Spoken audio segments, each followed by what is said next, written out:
This is a flipped classroom video related to the Multidisciplinary Unit project designed for EDSU 534.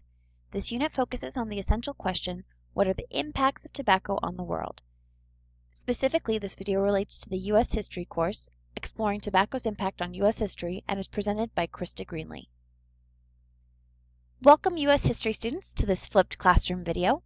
We're about to embark on a unit related to the impacts of tobacco on U.S. history, and this video is designed to give you some background on the origins of tobacco and also to introduce the research projects we'll be working on for the next couple weeks.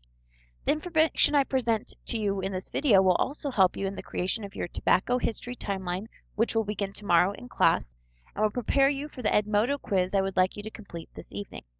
So let's get started with the historical origins of tobacco and how it became influential in colonial North America. The tobacco plant, also known as Nicotiana tabacum, is a plant that grows natively in North and South America. It dates back as far as 6000 BCE.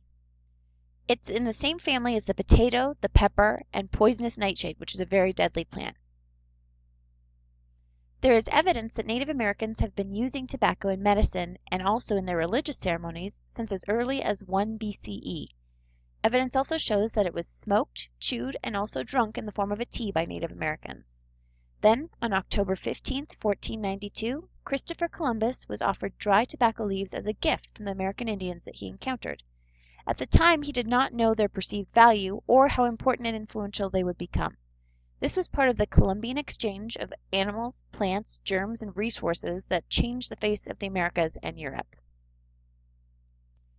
Tobacco's popularity in Europe grew quickly. Soon after Columbus's first encounter with tobacco, sailors brought it back to Europe, and the plant was soon being grown all over. The major reason for tobacco's growing popularity was its supposed healing properties. Europeans believed that tobacco could cure almost anything, from bad breath to cancer. In 1571, a Spanish doctor named Nicolas Mondardes wrote a book about the history of medicinal plants of the New World. In this, he claimed that tobacco could cure 36 different health problems. Then came what should have been the first sign of danger. In 1588, a mathematician, astronomer, translator, and early colonist in Virginia named Thomas Harriot promoted smoking as a viable way to get one's daily dose of tobacco. Unfortunately, he died of nose cancer because it was popular then to breathe the smoke out through your nose. Throughout the 15th century, tobacco's popularity and influence grew. During the 1600s, tobacco was so popular that it was frequently used as money. Tobacco was literally as good as gold. This was also a time when some of the dangerous effects of smoking tobacco were being realized by certain individuals. In 1610, Sir Francis Bacon noted that trying to quit the bad habit was really hard, or in other words, tobacco is addictive. In 1632, 12 years after the Mayflower arrived on Plymouth Rock, it was illegal to smoke publicly in Massachusetts, although this had more to do with the moral beliefs of the day than with health concerns about smoking tobacco. Another health warning came during this time from King James I, who was the first monarch to rule over a unified Great Britain. In his counterblast to tobacco in 1604, he denounced tobacco, saying, "Smoking is a custom loathsome to the eye, hateful to the nose, harmful to the brain, dangerous to the lungs, and in the black stinking fume thereof nearest resembling the horrible Stygian smoke of the pit that is bottomless." So he was obviously not a fan. But these warnings did nothing to stop the next big event in the history of tobacco. Jamestown was the first permanent English colony in North America and was founded in 1607. I emphasize permanent because some of you may remember from previous history courses that there was a failed colony on the island of Roanoke prior to the establishment of the Jamestown colony. The Roanoke colonists all disappeared mysteriously, leaving behind only the carved word Croatoan on a tree. Therefore, the Jamestown settlement in what would become Virginia was a second attempt by the English to colonize North America and to find raw materials that would be lucrative exports. The London Company, who was responsible for funding the Jamestown colony, was seeking profits.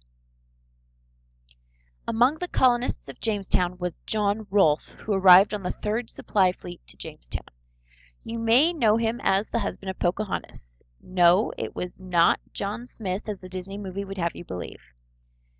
His marriage is not John Rolfe's only claim to fame. In 1612, he was the first to successfully propagate a commercial harvest of tobacco. After that, tobacco quickly became one of the cash crops of the New World. So what is a cash crop? It's a crop specifically grown for the purpose of making profit. This is often done by monocropping, which is the process of growing a single crop on a piece of land.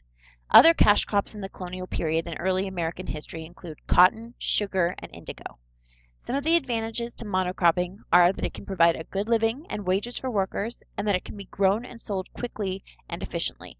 Some of the disadvantages are that other food crops become ignored in favor of cash crops only, and also that monocropping strips the soil of nutrients. This is definitely true of tobacco. While it was very profitable and easy to export, it did great damage to the land on which it was planted and also was very labor intensive, which led to its next big influence on history. In August of 1619, a Dutch slave trader ship arrived with a cargo of 20 Africans who were sold to the colonists of Jamestown. These were the first African slaves to arrive in North America, though African slaves were already in the Caribbean working on the sugarcane plantations. These first Africans to arrive were considered indentured servants and were meant to be freed upon completion of their term of service in the same way that the poor white indentured servants from Europe would work a number of years to pay back their benefactors for their travel expenses to the New World. Tragically, due to high demand for labor with all these cash crops, African labor soon became a life term or slavery. This is not to say that tobacco is the entire reason that African slaves were brought to North America, but it was one of these cash crops that encouraged this horrible development. So this basically brings us up to the start of U.S. history, which is where we'll pick up tomorrow as we begin work on your group research projects.